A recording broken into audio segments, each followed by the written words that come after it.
Wellman TV. Dino Abante. Kabanata 41 Spalled Rotten.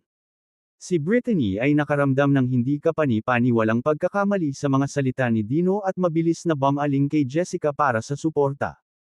Jessica, narinig mo ba ang sinabi niya? Sinadya niya akong kunin. Hahayaan mo na lang ba? Ginagawa niya iyon. Una, bumili ka ng lighter, at tingnan natin kung ano ang gagawin ni Dino. Kung ano ang balak niyang gawin sa painting na iyon. Kung ginagawa lang niya ito para i-bully ka, pangako, paparusahan ko siya ng matindi. Ngayon, pakibilisan at kumuha ng lighter. Ako. Ang curiosity ni Jessica ay napukaw ni Dino. Higit sa lahat, may pakialam siya sa pera. Kung ang pagpipinta ay talagang nagkakahalaga ng $200 milyong, iyon ay maaaring malutas ang mga pangunahing isyu para sa kumpanya. Ang namumuong problema ng cash flow na kanina pa niya inaalala. Maaaring malutas kaagad. Tungkol naman sa bahagyang discomfort na nararanasan ni Brittany, isa lamang itong munting aral para sa kanya. Bago dumating si Dino sa eksena, isang tao lang ang iginalang ni Brittany sa TMO, si Jessica. Hindi niya ginawa. May pakialam sa iba. Tila baluktot ang pananaw niya sa sarili niyang sitwasyon. Sinubukan ni Jessica ilang beses para maging mas makatwiran siya, iniisip na baka makita ni Brittany ang pagkakamali ng kanyang mga paraan. Pagkatapos ng lahat, si Brittany ay kasama niya sa loob ng maraming taon at lubos na may kakayahan, ang pinakamadaling gamitin na tao sa ilalim ng kanyang pamamahala. Ayaw ni Jessica na parusahan si Brittany dahil sa ilang bagay na walang kabuluhan. At talagang malaking tulong si Dino sa kanya. Una, sinigurado niya ang deal sa Healthy Land para sa kanya, at ngayon, nabawi niya ang pera ni Octave mula sa kanya na may interes. At higit sa lahat, nakipag-ayos siya sa istorbo yan Brittany. Habang pinagmamasdan ni Jessica si Dino, mas nakaramdam siya ng saya sa kanyang puso. Gayunpaman, hindi siya magpapaikli. Kanyang panahon ng pagsubok. Anong klaseng tao siya, talaga? Hindi yun matukoy sa maikling panahon. Nadama niya na kailangan niyang tasahin siya sa loob ng 1 taon. Kung pagkatapos ng 1 taon, napahanga pa rin siya nito ng husto, magpapakasal siya. Kanya. Sa panahong iyon ay iaanunsyo na niya sa lahat na si Dino ang asawa niya, ang asawa ni Jessica. Magdaraw siya ng malaking kasal at ikalat ang balita sa buong bayan. Sa sandaling iyon, bumalik si Brittany na may dalang lighter na binili niya sa halagang $1 at iniabot ito kay Dino. Eto na. Nagkakahalaga ito ng $100. Kailangan mong ibalik sa akin. Hindi ito sasakupan ng kumpanya. Jessica, pwede mo bang ibigay sa kanya ang $100, please? Sabi ni Dino. Jessica, nanay mo ba siya o ano? Bakit mo pa siya pinupuntahan para sa lahat? Lalaki ka rin ba? Napatapak ni Brittany ang kanyang paa sa pagkadismaya. Tahimik na humajijek si Jessica sa gilid. At the same time, medyo natarante siya. Laging ginagamit ni Dino ang status ni Jessica, pero hindi man lang ito naiinis sa kanya. Ipinaliwanag. Ako ang personal assistant ni Jessica. Kahit anong problema ang harapin ko, syempre, sa kanya ako bumabelang. Paliwanag ni Dino. Brittany, tungkol sa pera, anumang mga gastos na natamo ni Dino ay karapat-dapat para sa reimbursement, paglilinaw ni Jessica. Kabanata 41 Spoiled Rotten. Two halves. Jessica, hindi mo ba siya masyadong pinapasaya? Paano kung maling gamitin niya ang pondo ng kumpanya? Kung maaari kang magbenta ng isang bagay na sa simula ay nagkakahalaga ng 1 milyon para sa 80 milyon at makabuo ng 80 ulit na tubo para sa kumpanya, bibigyan kita ng parehong mga pribilehiyo. Fine, pabor ka lang sa kanya, Jessica. Masyadong maangas ang talunan na ito. Kung hindi mo siya mapipigilan sa lalong madaling panahon, hihinto siya sa paggalang sa iyo ng buo. Noon sinindihan ni Dino ang alcohol burner. At pagkatapos, nangyari ang nakakagulat na sandali. Talagang inilagay niya ang pagpipinta sa ibabaw ng apoy ng burner. Natigilan si Brittany. Idiot, anong ginagawa mo? Sinusubukan mo ba talagang sunugin ang pagpipinta? Gusto mo bang gawing abo? Kabanata 42 Pagsusunog ng pagpinta. Brittany, kung hindi mo nakikita ang nangyayari dito, I suggest you get yourself a pares of glasses. Nag-toast ako, hindi sinusunog ang painting. Saan mo nakukuha ang ideya na sinusubukan kong sunugin ito? Oo. Pinaghahalo mo ito ng apoy. Ngunit buksan mo ang iyong mga mata at talagang tingnan ito ay nasunog na atsa. Malapit nang magliyab. Protesta ni Brittany. Si Nicholas ay tulad ng clueless, biro na may pagkalito, Dino, hindi ako gumawa ng anumang taya sa iyo sa oras na ito. Hindi ko sinabing bibigyan kita ng 200 milyon kung gagawin mong abo ang painting na ito. Relax, alam ko ang ginagawa ko. Hindi ito magiging abo. Confident na sabi ni Dino. Hindi pa man nakakapagsalita si Dino ay isang maliit na apoy ang bumaril mula sa gitna ng balumbon at nag-apoy sa kabuuan. Pagpipinta.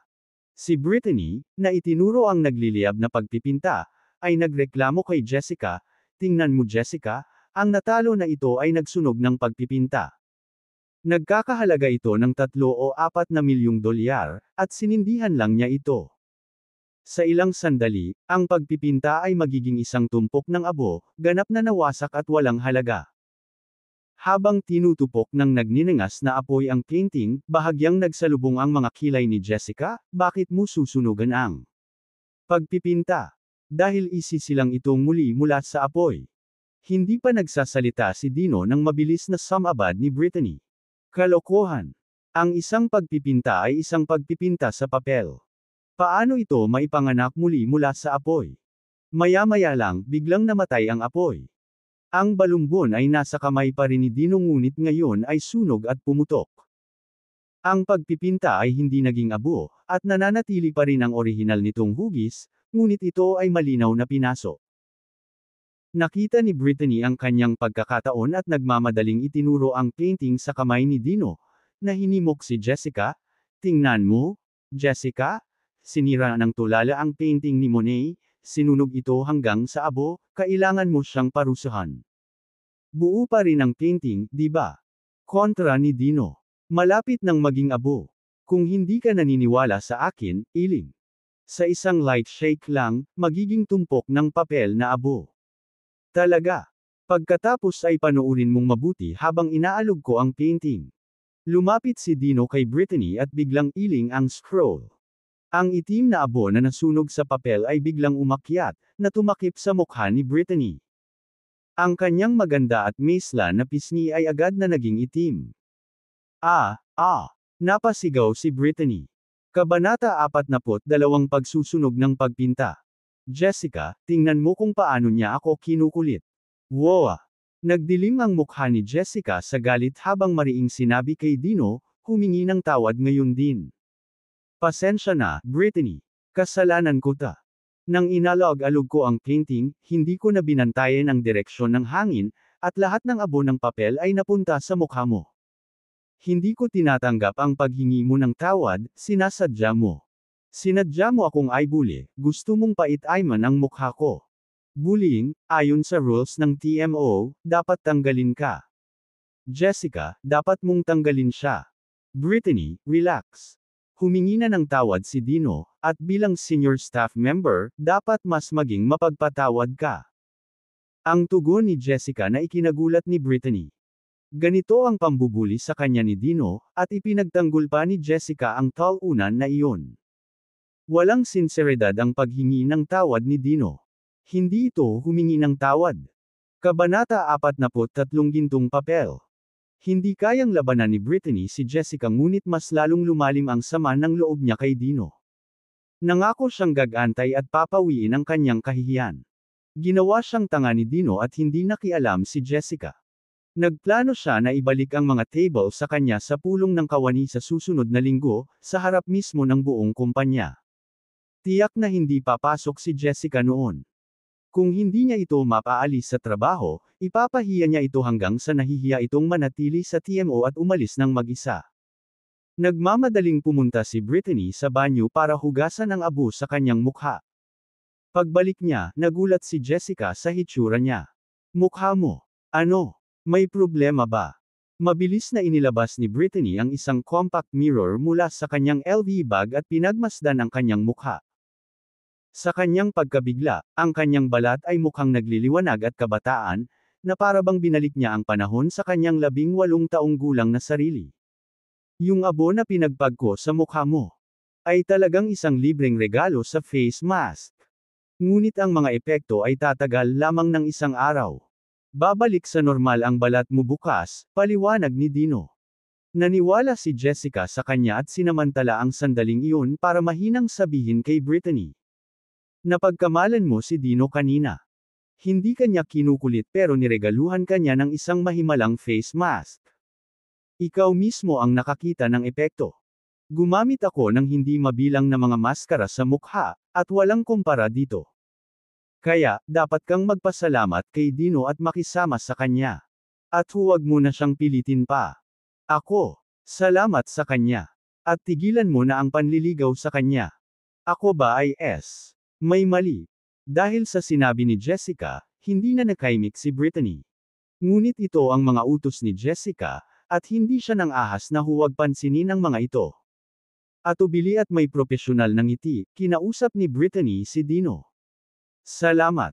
Pangako hindi na kita pipilitin kahit kailan. Bagamat ang kanyang mga huling salita ay binigkas sa pamamagitan ng nakanganga na mga ngipin. Paano niya nagawang pakawalan si Dino?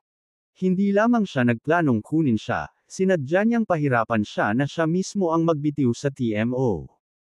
Ibinuhos ni Dino ang natitirang vodka sa scroll na minsang nasunog. Sa sandaling tumama ang likido, ang itim na papel ay kumikinang na ginto at naglabas ng amoy ng alak. Nabigla si Nicholas nang makita ang scroll, ang kanyang mukha ay nagre-rehistro ng ganap na kawalang paniwala. Ito ba ay isang golden paper painting? Nakuha mo na, Smiley Nick. Nakangiting pagkumpirma ni Dino. Si Brittany, na nabighani sa pagkamausisa, ay nagtanong, ano ang pagpipinta ng golden paper? Kabanata 43 Gintong papel. 2 halves. Golden paper paintings ay nilikha sa golden paper. Golden paper ay napakabihirang at mahirap makuha dahil ang proseso ng paggawa nito ay hindi kapani-pani walang komplikado. Ito ay napakabihirang na hindi marami ang nakarinig tungkol dito. Paliwanag ni Dino.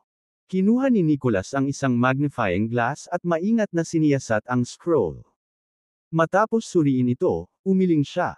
Ang kanyang ulo sa panghihinayang. Sayang naman. Napakahusay na golden paper, nos ayang ng ganito.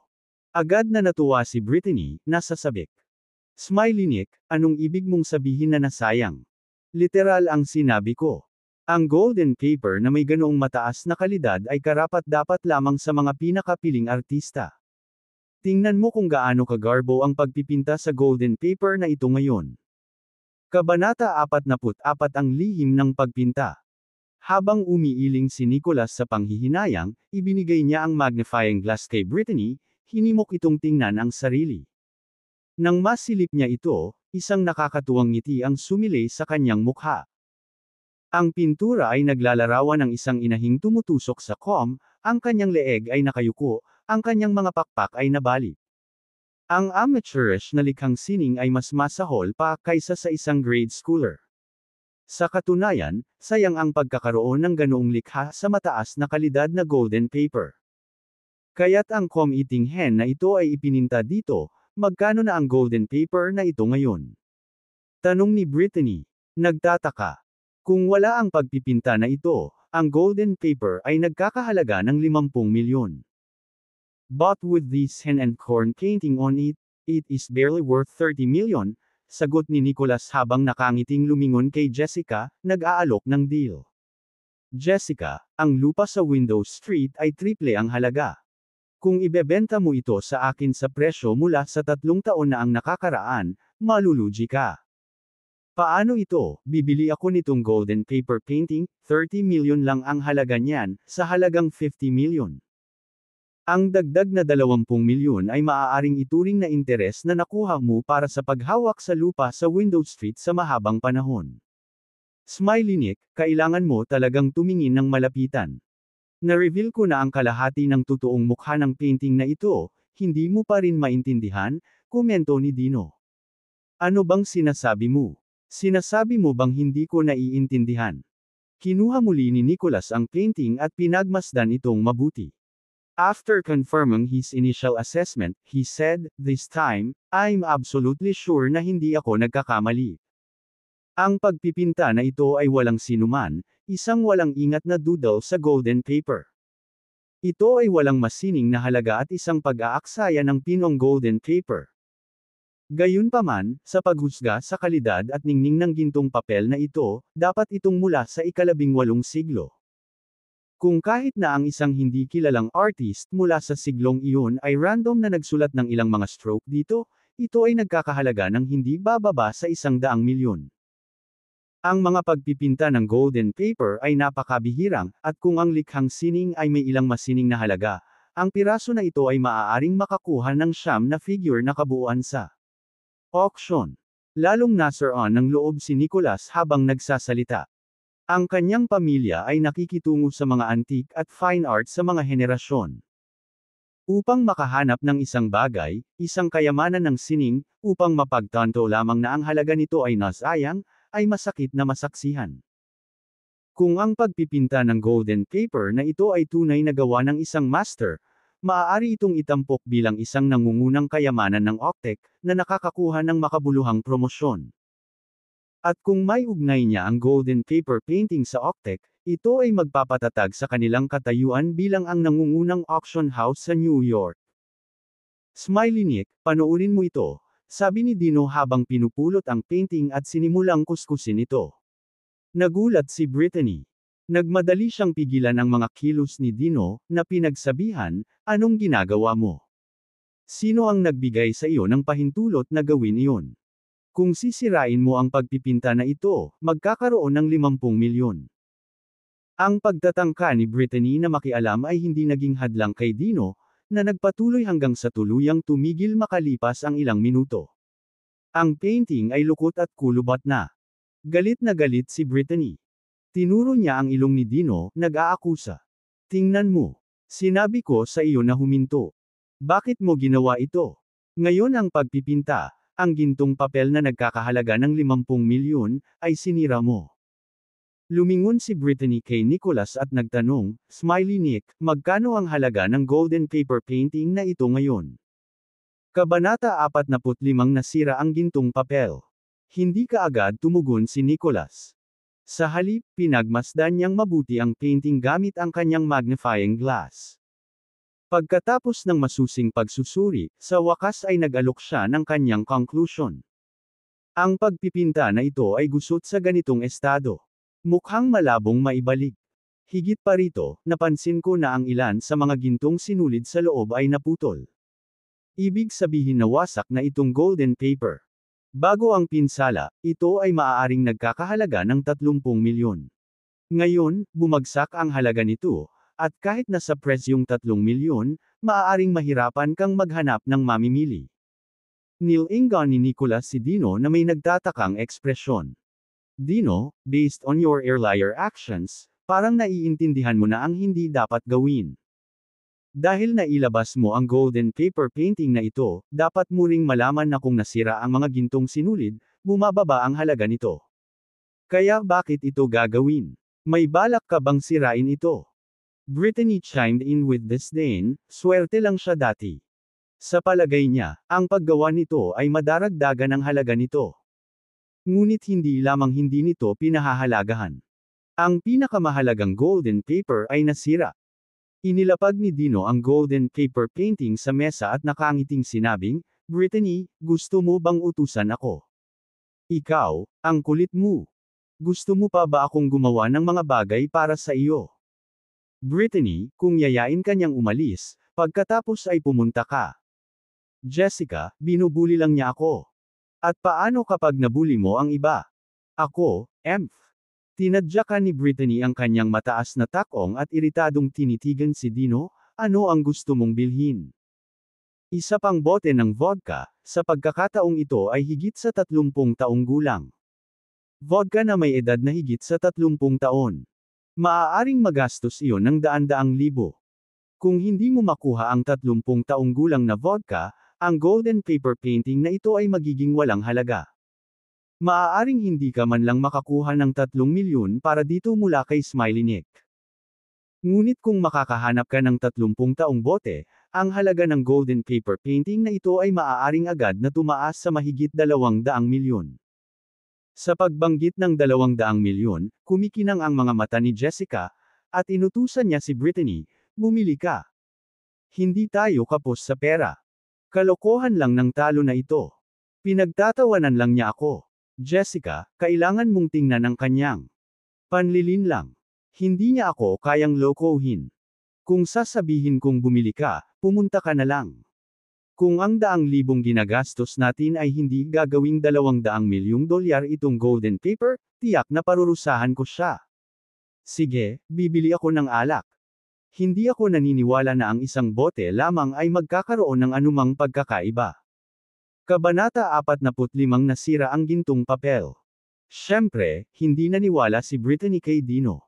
Akala niya kusa lang siyang tinutokso nito. Kaya't, na may hinanakit na mga mata, sa wakas ay umalis siya upang hanapin ang inumin. Ang 30 taong gulang na vodka ay hindi madaling makuha. Pagkatapos magtanong sa maraming tindahan at isang nakakadismaya na oras ay nakakuha siya ng isang bote sa astronomical na presyo na 500,000 dolyares. Inilagay ni Brittany ang 30 taong gulang na vodka sa mesa, na ipinaalala kay Jessica, ang bote na ito ay nagkakahalaga sa akin ng 250,000, hindi 3,000 tulad ng regular na nakuha natin kanina. Kung sasayangin niyang guguluhin ito ay magiging isang basura. Huwag kang mag-alala. Alam ko ang ginagawa ko. Kung sayangin niya itong 250,000 dolyar na halaga ng vodka at hindi niya magawa ang pagpipinta ng golden paper na nagkakahalaga ng 200 milyon, ako na ang bahala sa kanya, paniniguro ni Jessica sa kanya, habang pinagmamasdan si Dino na nanginginig ang mga ngipin. Parusahan siya ng mahigpit. Pagdidiin niya. Kabanata 46 Ang tunay na pagpipinta. Maaaring tingnan ni Jessica na tinutokso ni Dino si Brittany, ngunit hindi niya maaaring baliwalain ang matapang na pahayag na ginawa niya. Sinabi ni Dino na sa pamamagitan lamang ng 30 taong gulang na vodka na iyon, maaari niyang gawing 200 milyong dolyar ang halaga ng pagpipinta ng golden paper. Kung mabaigo siyang maghatid, niloloko niya ito, at hindi kukonsintihin ni Jessica ang ganoong pag-uugali mula sa kanya. Handa siyang parusahan siya ng matindi kung sakaling mangyari iyon. Binuksan ni Dino ang bote ng vodka at ibinuhos ang 30 taong gulang na espiritu sa balumbon. Nanatiling kalmado ang kanyang mukha, tinatrato ang mamahaling vodka na parang tubig lamang. Ang buong silid ay napuno ng halimuyak ng alak, ang masaganang aroma ay nagpapasaya sa lahat, iniwan ang dalawang babae na bahagyang nahihilo mula sa bango. Marahan, gamit ang kanyang mga palad, hinimas ni Dino ang mga lukot sa dating kulubot na painting hanggang sa maging flat na parang salamin ang papel. Pagkatapos, sinindihan niya ang painting gamit ang lighter. Sa pagdaragdag ng vodka, mabilis ang pag-scroll. Nasunog, nagpapadala ng magagandang asol na apoy. Hingal na hingal si Brittany sa pinangyarihan. Ikaw, nasunog mo na naman ang painting. Ginamit mo ang 50,000 dolyar na vodka bilang panggatong. Sa palagay mo ba ang pera ni Jessica ay lumalaki sa mga puno? Paano mo ito masasayang ng ganito? Sinasabi ko sa iyo, ang halaga ng 30 taong vodka na iyon ay katumbas ng iyong sweldo para sa susunod na 10 taon. Sa susunod na 10 taon, huwag mo nang isipin ang pagkuha ng sentimos mula sa TMO. Kung gusto mong mabayaran, magbitiw ka lang at pindutin ang daan. Desidido si Brittany na itaboy si Dino, hindi niya kinaya ang ideya na manatili siya sa TMO. Bago sa kanya, dumaan si Jessica sa ilang mga sekretarya, ngunit pagkatapos niyang magsimula, si Jessica ay hindi kailanman kumuha ng ibang sekretarya, lalo na ang isang personal na katulong. Nagmukhang tanga si Dino at umarte na parang thug bakit siya ang personal assistant ni Jessica at magsisilbi pa siyang driver. Malinaw na bago siya dumating, hindi kailangan ni Jessica ng mabahong lalaki sa paligid. Kung kukuha si Jessica ng katulong o driver, ang unang paglalarawan ng trabaho ay magsasad na ang kandidato ay babae. Hindi mo ari ni Brittany kung bakit napakaswerte ng isang talunan na tulad ni Dino. Lalong nabalisa si Brittany habang iniisip niya ito. Sa bawat anggulo, mukhang hindi mabuting tao si Dino. Tila lumitaw siya nang wala sa oras upang magsilbi bilang katulong ni Jessica, at hinala ni Brittany na ang talunan na ito ay humahabol kay Ma'am Jessica sa ilalim ng pagkukunwari ng kanyang posisyon. Hindi mabilang sa New York ang nagnanais na ituloy si Jessica, ngunit wala ni isa ang nakapaghatid sa kanya sa labas para sa hapunan. Maging si Andrew mula sa The Armstrongs, sa kabila ng kanyang mahabang pagtugis, ay hindi kailanman nagawang isama si Ma'am Jessica para sa isang pagkain. Ang pag-iisip na si Jessica ay naaakit sa isang hindi mabuting tao tulad ni Dino ay hindi maiisip. Desidido si Brittany na itaboy siya, anuman ang mangyari. Habang pinag-iisipan ni Brittany kung paano aalisin si TMO kay Dino, kumikislap ang mapusyaw na asul na apoy sa painting. Palabas. Tapos na lahat. Nagawa ko na ang kailangan ko, at malapit nang mabunyag ang sekreto ng pagpipinta, may kumpiyansa na pahayag ni Dino. Maingat niyang pinulot ang kanang sulok sa ibaba ng painting gamit ang kanyang kuko, dahan-dahan niyang binabalat ang isang layer ng papel. Lahat ng mata ay nakatuon sa scroll habang ang tuktok na layer ng golden paper painting ay nagsimulang mawala, unti-unti. Kabanata 47 Lumuhad at humingi ng tawad. Nagulat si Nicholas. Isang golden paper painting na may 2 layers. Kung totoo ito, kung gayon ang pagpipinta ay isang maalamat na layered na pagpipinta at ang mga layered na painting ay kilala lamang na umiiral sa mga alamat at kwento. Tiningnan ni Nicholas ang balumbon ng may pag-asa. Handa siyang gumastos ng 200 milyon para magkaroon ng ganitong pambihira. Hihingi pa siya ng tawad kay Dino, lumuluhod kung kinakailangan, para masaksihan ang alamat na ito na nabuhay.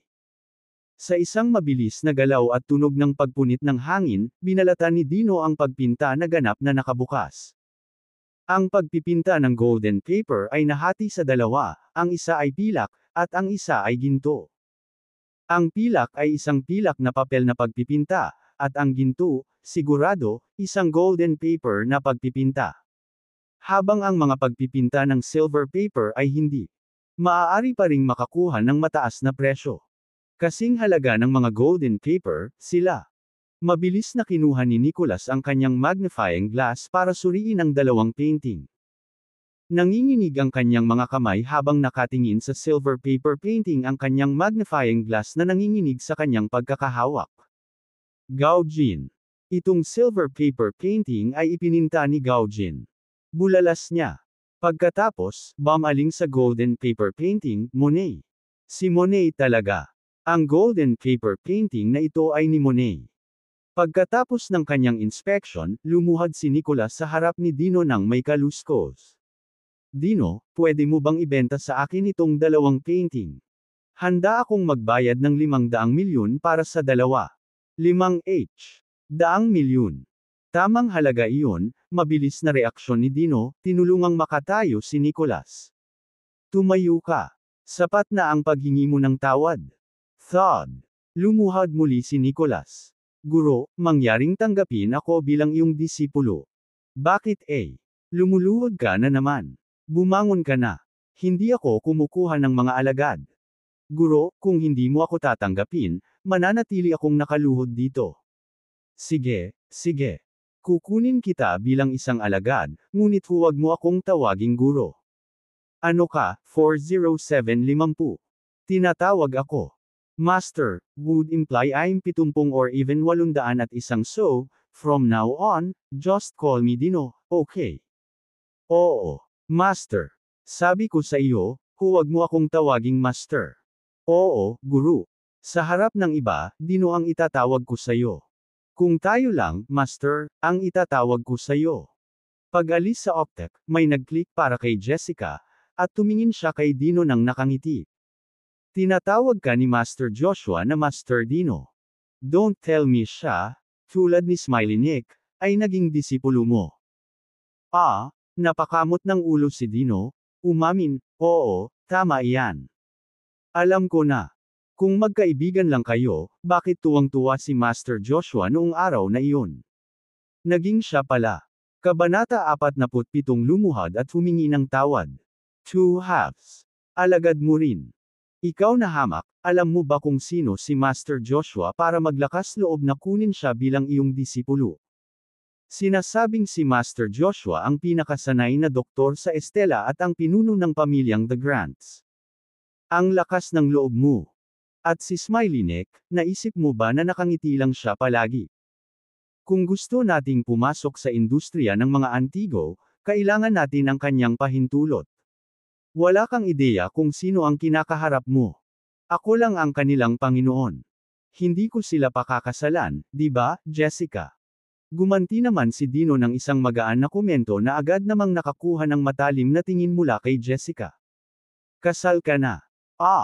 Mabilis na umiling si Dino, tinatanggihan, hindi.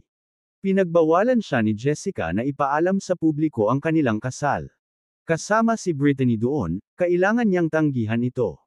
Naisip ni Brittany sa sarili, si Master Joshua ang naging alagad ng talunan na ito. At si Smiley Nick din. Kahit na ito ay dahil sa pagkatalo sa isang taya, bakit ang talo na ito ay napakapalad? Dapat itaboy ko siya. Kung hindi, mas aasa lang si Jessica sa kanya. Lumibot ang mga mata ni Brittany sa paligid ng biglang may naisip na plano. Kabanata 48 Window Street. Loser, dahil napakahusay mo at si Master Joshua pati na rin si Smiley Nick ay mga disipulo mo, dapat madali mong mahawakan ang sitwasyon sa Window Street, tama ba? Sarcastic na tinutusok ni Brittany si Dino.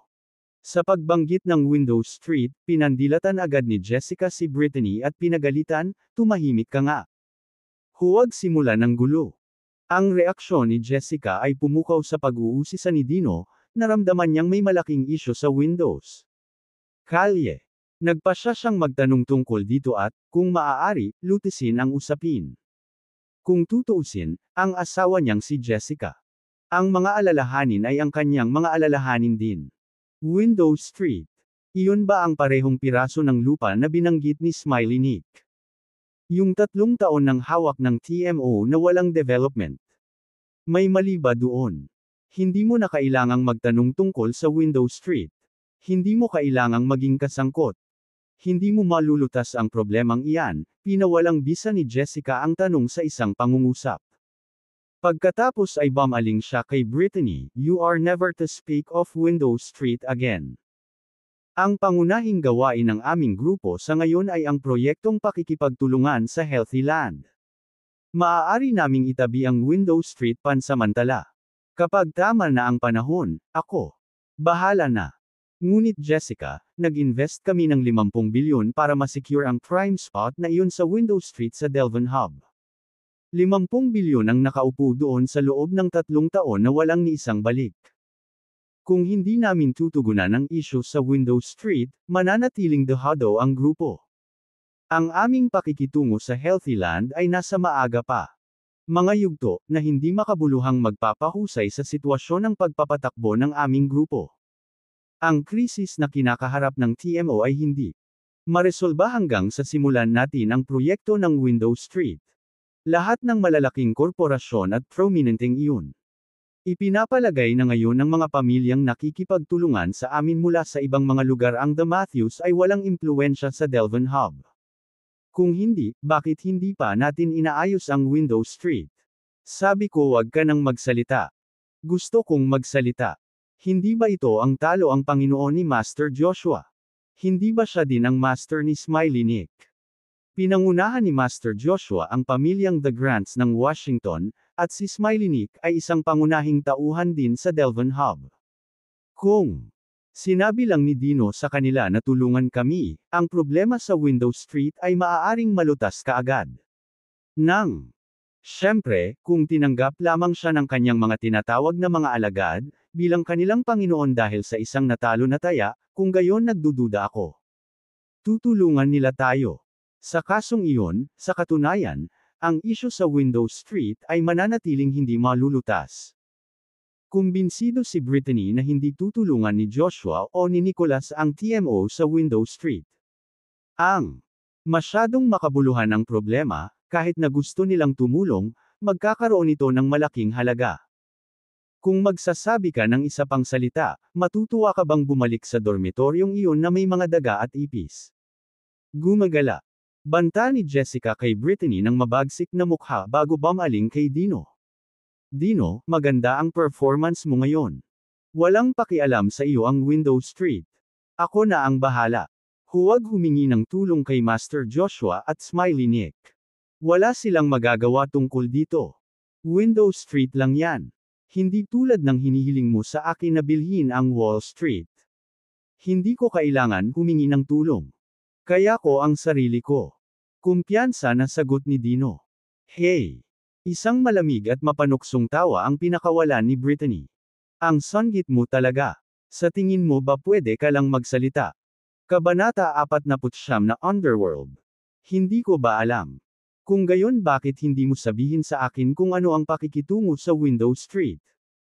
Gaano kaya kakomplikado na hindi ko ito mareresolba? Si Dino ay hindi lamang nagyayabang. Siya ay tunay na naniniwala na siya ay may kakayahan upang harapin ang bagay na ito. Ang isang Window Street lamang ay hindi maaaring maging ganoon kadelikado, at kung ang isyu ay may kinalaman sa pakikipaglaban, si Dino ay nakadama ng kumpiyansa pagkatapos ng lahat. Hindi siya natatakot na sumuntok. Ang isyu sa Window Street ay nakatali sa Underworld, isiniwalat ni Brittany. Ang Underworld. Oo, ang Underworld. Mga mafia, gangster, at iba pa. Hindi mo malulutas ang mga problemang ito gamit ang iyong pangkaraniwang kasanayang medikal o swerte lang. Kahit na gusto nating ayusin ang usapin sa pamamagitan ng pera o humingi ng gobyerno. Intervention, hindi namin ito nagawang ayusin. Ang Underworld ay may sariling natatanging hanay ng mga panuntunan, at kami. Maaari lamang matugunan ito sa kanilang mga pamamaraan. Kung tuwirang sabihin, nangangahulugan ito na maaaring kailanganin nating gumamit ng puwersa. Binigyan ni Brittany si Dino ng masamang tingin. Sa malnourished na katawan mo, parang singkit ng unggoy, baka hindi mo man lang maibaba ang guard dog. Kung hindi mo kayang talunin ang isang aso, mas mabuting huwag kang tumuntong malapit sa Window Street. Kung pupunta ka doon, walang paraan na makakalabas ka ng buhay. Puwersa. Sa tingin ko ako ay medyo malakas. Nagsanay pa nga ako sa free fighting kanina. Paano kung ihatid mo ako sa Window Street para makita kung ano ang Underworld na ito? Huwag kang maglakas loob na pumunta. Wala sa inyo. Mabilis na sumingit si Jessica, na pinipigilan silang gumawa ng anumang aksyon. Sina Brittany at Dino ang mga taong pinagkakatiwalaan niya, at hindi siya papayag na may mangyari. Sila. Bakit hindi pwede o? Hindi ba tayo makakapunta? Dahil lang may presensya ng mafia malapit sa Window Street. Estela ay ang lupain ng libre, at maaari tayong tumawag sa 911. 911. Siguradong kaya mo.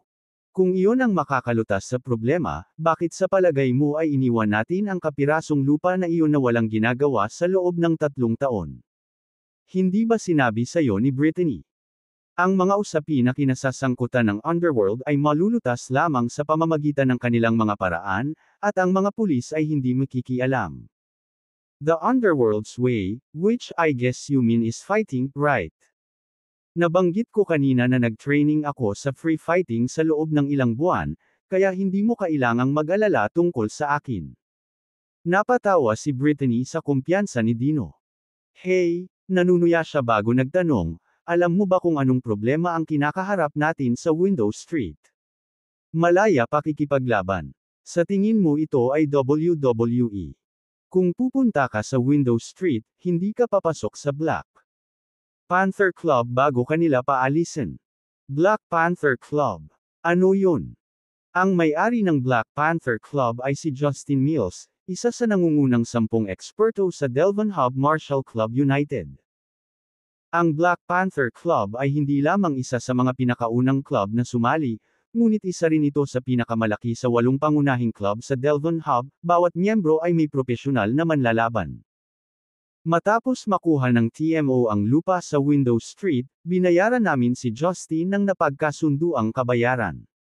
Ayon sa Kabanata 49 na Underworld. Ang kasunduan, ang Black Panther Club ay dapat na lumipat kaagad. Gayunpaman, kinuha ni Justin ang pera at tumanggi na lumipat. Humingi siya ng isa pang 10 bilyong kabayaran kung gusto naming umalis siya. Ang mga koneksyon ni Justin sa Delvin Hub Martial Club United at sa Underworld ay nangangahulugang hindi siya natatakot sa atin. Kahit na binayaran natin siya ng 10 bilyon, hihingi pa rin siya ng higit pa. Delvin Hub Martial Club United. Ikaw, isang talunan, malamang na walang ideya tungkol sa Delvin Hub Martial Club United, di ba?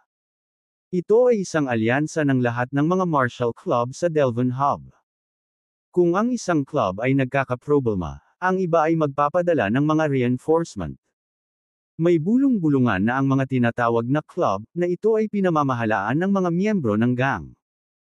At tiyak na dahil sa mga koneksyon na ito na maaaring kumilos si Justin ng walang parusa. Ang sinumang maglakas loob na tumawid kay Justin ay epektibong hinahamon ang buong Delvin Hub Martial Club United. Kabanata 50 Pagpatay ng 2 ibon sa isang bato.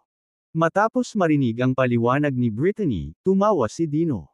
Akala ko ba mabigat itong si Justin? So konektado lang siya sa Delvin Hub Martial Club United. Ito ay simple. Ako na ang bahala. Hey! Malamig na tawa ang pinakawala ni Brittany, puno ng panunuya. Simple. Hahawakan mo. May ideya ka ba kung gaano kalakas ang Delvin Hub Martial Club United? Alam mo ba kung ano ang kinakatawan nito? Hindi ko alam. Hindi mo alam. Well, hayaan mong sabihin ko sa iyo ngayon. Ang Delvin Hub Martial Club United ay binubuo ng libu-libong martial club na may bilang na daan-daang libo. Ang sinumang mag-provoke sa kanila ay pumipirma ng sarili nilang death warrant. Dumilim ang mukha ni Jessica, at binalaan niya si Brittany, huwag mong dadalhin si Dino sa Window Street, at tiyak na hindi mo siya dadalhin sa Black Panther Club. Sa madaling salita, pareho kayong hindi dapat makisali sa Window Street affair. Sa ibang lugar, pumasok si Andrew sa opisina ng Healthy Land. Mr. Anthony, may natanggap ka bang balita mula sa panig ni Master Joshua? Andrew, huwag mo akong madaliin. Nagsagawa ako ng mga katanungan. Noong una, akala ko ilang araw na lang bago niya makalimutan ang taunang Dino na iyon. Gayunpaman, sa aking narinig, ang taong iyon ay may mataas na posisyon sa puso ng aming Panginoon. Parang medyo mahirap para sa amin na kalimutan siya. Kailangan natin ng plano. Isang plano. Napakadali mong sabihin iyon, Anthony. Ang Arm Corp ay namuhunan ng buong 100 bilyon para sa estratehikong pakikipagsosyo sa Healthy Land. Inilagay namin ang lahat ng pera, ngunit ang proyekto ng pakikipagtulungan ay nasa TMO pa rin. Kung magpapatuloy ito, ang Arm Corp ay nasa bingit ng bangkarota. Halika, Andrew, hindi mo na kailangang sabihin sa akin ito. Nasa iisang bangka tayo. Hindi kita dayin. Yung 100 bilyon na sinasabi mo ay usapan lang. Kahit na ikaw ay tunay na mamuhunan, ito ay pagkatapos lamang malagdaan ang estratehikong kasunduan at magsimula ang aktwal na pamumuhunan. Anthony, humabol ka. May posibilidad pa ba para sa Arm Corp na makipagtulungan sa Healthy Land? Kung hindi, maghahanap agad ako ng ibang partnership. Huwag kang mag-alala, Andrew. Nakagawa ako ng isang plano na pumapatay ng 2 ibon sa isang bato. 2 ibon na may isang bato. Bumakas sa mukha ni Andrew ang pananabik na pananabik habang hinihimok niya, sabihin mo sa akin kung ano ang iyong plano.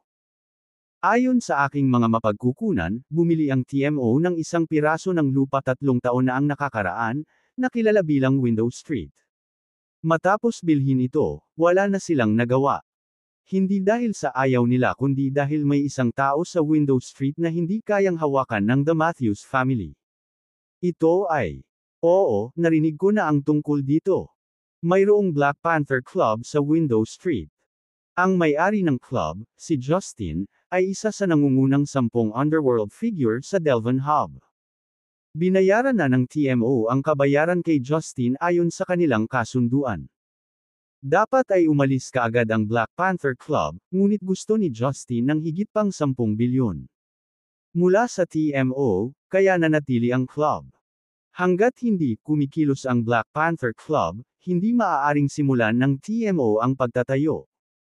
Iyon ay kung paano ang lupain na ginastos ng TMO ng 50 bilyon ay nauwi sa tuyo at mataas. Biglang may naisip si Andrew. Anthony, may kinalaman ba si Justin sa plano mong two birds with one stone? Tama ka, at siya ang susi sa plano. Susi. Oo, siya ang susi. Kailangan nating makuha si Justin para patayin si Dino.